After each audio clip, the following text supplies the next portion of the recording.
സൗന്ദര്യം എന്തിനാ? ആസ്വദിക്കാൻ അല്ലേ? പക്ഷെ ഞാൻ സുന്ദരിയായിട്ടിരിക്കുന്നത് എനിക്കെന്തിനാ? എനിക്ക് ആത്മവിശ്വാസം നൽകാൻ. തീർച്ചയായിട്ടും സൗന്ദര്യ സംരക്ഷണങ്ങളും സൗന്ദര്യ സംരക്ഷണ ശീലങ്ങളും നമ്മൾ ഉൾക്കൊള്ളുന്നതും നമ്മൾ കുറച്ച് പൈസ കൊടുത്തിട്ടാണെങ്കിൽ അതങ്ങോട്ട് സ്വീകരിക്കുന്നതും നല്ല പ്രസൻറ്റേഷന് വേണ്ടിയാണ്. എപ്പോഴും ഓരോ വ്യക്തിത്വങ്ങളും ഹൗ ടു പ്രസൻറ്റ് അവർ സെൽഫ് അത് പ്രൂവ് ചെയ്യുമ്പോഴാണ് നന്നായിരിക്കുക. അതുകൊണ്ട് തന്നെ നമുക്ക് കുറച്ച് കാണാം ബ്യൂട്ടി ടിപ്സ്. അപ്പോൾ your attention please. Your attention please.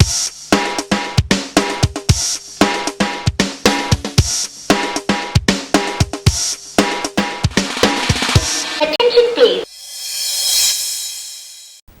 വീട്ടമ്മയുടെ എല്ലാ പ്രേക്ഷകർക്കും യുവർ അറ്റൻഷൻ പ്ലീസ് എന്ന സെഗ്മെൻറ്റിലേക്ക് സ്വാഗതം. ഇന്ന് നമ്മൾ ഡിസ്കസ് ചെയ്യാൻ പോകുന്ന സബ്ജക്റ്റ് എന്ന് പറഞ്ഞാൽ ഹെയർ ആണ്. നല്ല മനോഹരമായ മുടി. ഈ മുടിനെ കുറിച്ച് പറയുമ്പോൾ ഈ കെരാറ്റിൻ എന്ന് പറഞ്ഞൊരു പ്രോട്ടീൻ അത്രേ ഈ നമ്മുടെ മുടിയുടെ ഘടന തന്നെ നിശ്ചയിക്കുന്നത്. ഈ കെരാറ്റിൻ കിട്ടാൻ വേണ്ടി നമ്മൾ എന്താ ചെയ്യുക? ആ പ്രോട്ടീൻ കണ്ടൻറ്റ് നമ്മൾ ബോഡിക്ക് കിട്ടാൻ വേണ്ടി മെയിൻലി കഴിക്കേണ്ടത് ഒരുപാട് ആഹാരങ്ങളുണ്ട്. പാൽ, വെണ്ണ, ചീസ്, ക്യാരറ്റ്, ബ്രക്കോളി, ക്യാബേജ് ഇതുപോലുള്ള സാധനങ്ങൾ കഴിക്കുമ്പോൾ നമ്മുടെ ബോഡിയിൽ കിട്ടുമ്പോൾ നല്ല മുടി ഉണ്ടാകും. മെയിൻലി പറയാനുള്ളത് ഒരിക്കലും നമ്മൾ ബ്രേക്ക്ഫാസ്റ്റ് മുടക്കരുത്. നമ്മൾ ആരും ചെയ്യാത്തൊരു കാര്യമാണ്. കോളേജ് സ്റ്റുഡൻസൊക്കെ പ്രത്യേകിച്ച് രാവിലെ ഭക്ഷണം കഴിക്കാതെയാണ് കോളേജിലേക്ക് ഓടുന്നത്. പക്ഷേ ഒന്ന് ചിന്തിക്കുക, നല്ല ബ്രേക്ക്ഫാസ്റ്റ് കഴിച്ച് പോയാൽ നന്നായിട്ട് മുടി വളരും.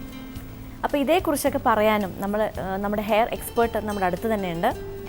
റീംസ് ഹെർബൽ ബ്യൂട്ടി ക്ലിനിക് ഉടമയും ഹെയർ എക്സ്പേർട്ടുമായ ഡോക്ടർ റീമ പത്മകുമാർ. ഹായ് ചേച്ചി, വീട്ടമ്മയിലേക്ക് സ്നേഹത്തോടെ ഞങ്ങൾ സ്വാഗതം ചെയ്യാണ്. ഇന്നത്തെ ഹെയർ സ്റ്റൈൽ എന്താണ് പ്രത്യേകത? ഇന്നൊരു പാർട്ടി ഹെയർ സ്റ്റൈൽ പാർട്ടി ചെയ്യാം. പിന്നെ സ്കൂളിൽ ഒരു ഹൈസ്കൂൾ സെക്ഷൻ, ഒരു +1 +2 ആ ലെവലിലുള്ള കുട്ടികൾക്ക് ചെയ്യാവുന്ന ഒരു ഹെയർ സ്റ്റൈലാണ്. നേരത്തെ ബ്രൈഡൽ ആയിരുന്നു, റിസപ്ഷൻ ആയിരുന്നു, എൻഗേജ്മെന്റ് ആയിരുന്നു. ഇനി കുറച്ചുകൂടെ ചെറിയ കുട്ടികൾക്കുള്ള ഒരു ഹെയർ സ്റ്റൈൽ. ഇത് വേണമെങ്കിൽ നമുക്ക് റിസപ്ഷൻ ഹെയർ സ്റ്റൈലായിട്ടും ചെയ്യാം, എൻഗേജ്മെന്റ് ആയിട്ടും ചെയ്യാം. ഓക്കെ. അപ്പോൾ ഇതിന് ലോങ് ഹെയർ തന്നെ വേണം? ഒരു മീഡിയം മതി. അപ്പം മീഡിയം ഹെയർ ഉള്ളവരെല്ലാം സമാധാനിക്കുക. ഈ ഹെയർ സ്റ്റൈൽ കണ്ടുപഠിച്ചാൽ നമുക്കും ലെങ്ത് കൂടുതൽ വേണ്ട, എന്നാൽ തീരെ കുറഞ്ഞാലും കെട്ടാൻ പറ്റില്ല. ഒരു മീഡിയം ലെവൽ, ഒരു ഷോൾഡർ ലെവൽ കഴിഞ്ഞ് കുറച്ചുകൂടെ ഉള്ള കുട്ടികൾക്ക് കുറച്ച് തിക്നെസ് വേണം. ഈ ഹെയർ ഇത് ചെയ്യണമെന്നുണ്ടെങ്കിൽ കുറച്ച് തിക്നെസ് ഉള്ള മുടിക്കേ ചെയ്യാൻ പറ്റത്തുള്ളൂ. അല്ല ഫ്രണ്ടിൽ എങ്ങനെയാണെന്ന് വെച്ചാൽ അത് സെറ്റ് ചെയ്ത ശേഷം അതിനുശേഷം നമുക്ക് ഒരു പോണിറ്റെയിൽ കെട്ടുക. പോണിറ്റെയിൽ കെട്ടിയിട്ട് ഒരു 2 സെക്ഷനാക്കുക. മുടി ഈക്വൽ പാർട്ടായിട്ട് 2 സെക്ഷനാക്കുക. ആക്കിയ ശേഷം ഒരു സൈഡ് നമ്മളിങ്ങനെ പിന്നുക. ഒരു സൈഡിലെന്ന് വെച്ചാൽ ഒരു സൈഡിൽ ഈ ഒരു സെക്ഷൻ്റെ ഒരു സൈഡ് എടുക്കുക. ആദ്യം രണ്ട് സെക്ഷൻ ആക്കിയ ശേഷം അതിൽ ഒരു സെക്ഷൻ എടുത്തിട്ട് അതിൻ്റെ ഒരു അറ്റത്ത് കുറച്ചെടുക്കുക. എടുത്ത ശേഷം നമുക്ക് ഇങ്ങനെ അതിനെ 3 പാർട്ടാക്കി സാധാരണ നമ്മൾ ആ ചെറിയ സെക്ഷനെ തന്നെ വീണ്ടും നമ്മൾ ചെറുതായിട്ട് പിന്നുക. ഇങ്ങനെ പിന്നിയ ശേഷം സാധാരണ 3 സെക്ഷനാക്കി അത് പിന്നിയ ശേഷം ഇങ്ങനെ വെക്കുന്നതിൻ്റെ കൂടെ കുറച്ച് മുടി കൂടെ ആഡ് ചെയ്യുക. ഇങ്ങനെ ചെയ്യുക. വീണ്ടും അങ്ങനെ അത് തന്നെ റിപ്പീറ്റ് ചെയ്ത് പിന്നെ വീണ്ടും അത് ആഡ് ചെയ്യുക. താഴെയുള്ള മുടി ആഡ് ചെയ്തുകൊണ്ടേയിരിക്കുക. നമ്മൾ ശ്രദ്ധിക്കേണ്ടതെന്ന് വെച്ചാൽ ഇങ്ങനെ ചേർക്കുന്ന മുടി എപ്പോഴും ഒരേ അളവായിരിക്കണം. ഇതൊരു മാത്സ് പോലെയാണ്. കാരണം അളവ് ഇങ്ങനെ കൂടിയാലും കുറഞ്ഞാലും പറ്റില്ല. അതൊരു കറക്റ്റ് ഒരു നമുക്ക് അറിയണം. നമ്മൾ ചെയ്യുമ്പോൾ കൃത്യമായ അളവിൽ തന്നെ ആ മുടി താഴത്തെ ഹെയർ എടുക്കാൻ ശ്രമിക്കുക. അത് വലിയ ഒരു പാർട്ട് വലുത് ഒരു പാർട്ട് ചെറുത് അങ്ങനെ ആയി കഴിഞ്ഞാൽ മുടി നമുക്ക് കെട്ടി കഴിയുമ്പോൾ അറിയാൻ പറ്റും. അതൊരു ഭംഗി കുറവായിരിക്കും, പെർഫെക്റ്റ് ആയിട്ടിരിക്കും. ഇങ്ങനെ പിന്നി കൊണ്ടുവരിക. ഇതൊരു സെമി കേളി മുടിക്കും പറ്റും, കുറച്ച് കേളി ആയാലും കുഴപ്പമില്ല. പക്ഷെ എനിക്ക് തോന്നുന്നു ഈ കുട്ടിയുടെ മുടി കുറച്ച് വേവി ഹെയർ ആണ്. കേളി എന്ന് പറയാൻ പറ്റില്ല, വേവിയാണ്. വേവി ഹെയറിന് ചേരുന്ന ഒരു സ്റ്റൈലാണ്. സ്ട്രൈറ്റ് ഹെയറിന് ഇത് അത്ര ഭംഗി ഉണ്ടാവില്ല. സ്ട്രൈറ്റ് ഹെയറിന് വേറെ നമുക്ക് റോൾസ് ഒക്കെ ചെയ്യാനാണ് കൂടുതൽ നല്ലത്. ഇത്തരം വേവി ഹെയറിന് നമുക്ക് റോൾസ് ചെയ്താലും കൊള്ളാം, ഈ പിന്നലും എല്ലാം ചെയ്യാൻ നല്ലത്. അപ്പോൾ ഇത് നമ്മൾ ഹെയർ സ്റ്റൈൽ ചെയ്യുമ്പോൾ മെയിൻ ശ്രദ്ധിക്കേണ്ടതെന്ന് വെച്ചാൽ കുട്ടിയുടെ ഫേസിന് ചേരുന്ന ഹെയർ സ്റ്റൈൽ, പിന്നെ ആ മുടിയിൽ എത്ര നമുക്ക് ഏത് മോഡൽ ചെയ്യാൻ പറ്റും, ഇതെല്ലാം നമ്മളിങ്ങനെ ശ്രദ്ധിച്ച് വേണം ചെയ്യാൻ. ഇപ്പോൾ ഓരോരുത്തരുടെ ഇപ്പൊ കുട്ടി വന്നിട്ട് പറയും അത് എവിടെയെങ്കിലും ഒരു ഫിലിമിലോ എന്തെങ്കിലും കണ്ട ഒരു അതുപോലെ എനിക്ക് കെട്ടണം എന്ന് പറയും. പക്ഷെ അവരുടെ മുടിയിൽ അത് ചെയ്യാൻ പറ്റുമോ ഇല്ലേ എന്നുള്ളത് നമുക്ക് നോക്കണം. അത് ചെയ്യാൻ പറ്റില്ല എന്നുണ്ടെങ്കിൽ അത് പറഞ്ഞ് മനസ്സിലാക്കി കൊടുക്കണം. ഇത് കംപ്ലീറ്റ് ചെയ്തു. ഇത്രയും ആയ ശേഷം നമുക്ക് ഇവിടെ ഒന്ന് കെട്ടിവെക്കാം. കാരണം അപ്പുറത്തും അതേപോലെ ചെയ്യണം. അപ്പം അത് വിട്ടുപോകാതിരിക്കാൻ ഇവിടെ ഒന്ന് ടൈ ചെയ്ത് വെക്കണം. മൊത്തത്തിൽ അടിയിലല്ലേ? ഇത് എത്രയോ ഒരു സ്റ്റൈലായി. ഇങ്ങനെ നോക്കുന്നുണ്ടോ? നല്ല രസമുണ്ട് കാണാൻ. ഇങ്ങനെ ആയ ശേഷം അപ്പുറത്തും സെയിം ഇതേപോലെ ചെയ്യണം. ഇത് ഒരു ബ്യൂട്ടി പാർലറിൽ ചെയ്യുവാണെങ്കിൽ ഇപ്പം കൂടുതൽ ആൾ ഉണ്ടെങ്കിൽ 2 പേര് നിന്ന് ഒരാൾ ഒരു സൈഡും ഒരാൾ മറ്റേ സൈഡും ചെയ്താൽ പറ്റില്ല. ഇത് ഒരാൾ തന്നെ 2 സൈഡും ചെയ്യണം. കാരണം അല്ലെങ്കിൽ ആ പീസ് എടുക്കുന്നത് തെറ്റി 2 പേരുടെയും ഒരു അളവ് വ്യത്യാസം വരും. ചില സമയം നമുക്ക് വരുന്ന ബ്രൈഡ് എന്ന് പറയുമ്പോൾ മുടി വളരെ ഡള്ളായിരിക്കും. അപ്പോൾ കുറച്ച് ദിവസം മുമ്പ് നമ്മുടെ കയ്യിൽ കിട്ടിയാൽ ആ മുടിയെ ശരിയാക്കി എടുക്കണം. ആദ്യം അത് ഞാൻ പറഞ്ഞില്ലേ നേരത്തെ, സ്പാ ട്രീറ്റ്മെന്റ് പോലുള്ള ചെയ്ത് മുടി, പിന്നെ വീട്ടിൽ യൂസ് ചെയ്യാൻ ഏത് ടൈപ്പ് കണ്ടീഷണർ വേണം എല്ലാം പറഞ്ഞു കൊടുത്ത് അതെല്ലാം ചെയ്ത്, പിമ്പിൾസ് ഉള്ള ഫേസ് ആണെങ്കിൽ ആ പിമ്പിൾസ് മാറ്റി അതാണ് എല്ലാം കൂടെ 3 months. ചിലപ്പോൾ കാല് pedicure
what's wrong and why you never said you felt that way. And guess you're trying to stay strong and fake a smile until I look away. But I've known you too long, it hurts to watch your blue eyes fade to grey as you fade away, as you fade away. yeah, I'm about to fade away. Cause every time I wake up I feel like it's Monday. Something's going wrong with all the chemicals up in my brain. All of a sudden I don't look at anything the same way. Gotta build up of my thoughts sitting in an ashtray. I'm sorry that I'm so inconvenient, okay. Just let me be me and I'll stay out of your way. I can see the way you look at me, I'm such a disgrace. I never really asked to be brought into this place. You wanna love me? Well then baby have a taste. All the highs and the lows, no you'll never be the same. I don't really wanna hurt you but I can't control the pain. If you're sticking by my side, maybe we could be okay. Okay, maybe you could be the change I need today. I promise that I've never felt this way. I really hope that you will choose to stay through all the pain. I know you told your friend you're not okay, and tell me what's wrong and why you never said you felt that way. Guess you're trying to stay strong and fake a smile until I look away. But I've known you too long, it hurts to watch your blue eyes fade to grey as you fade away. അതുവരെ അതുകൊണ്ട് എന്താ ചെയ്യേണ്ടത്? വീട്ടമ്മ മുടങ്ങാതെ കാണുക. Attention please എന്ന സെഗ്മെന്റിനെ ഒരുപാട് സ്നേഹിക്കും. Take a listen.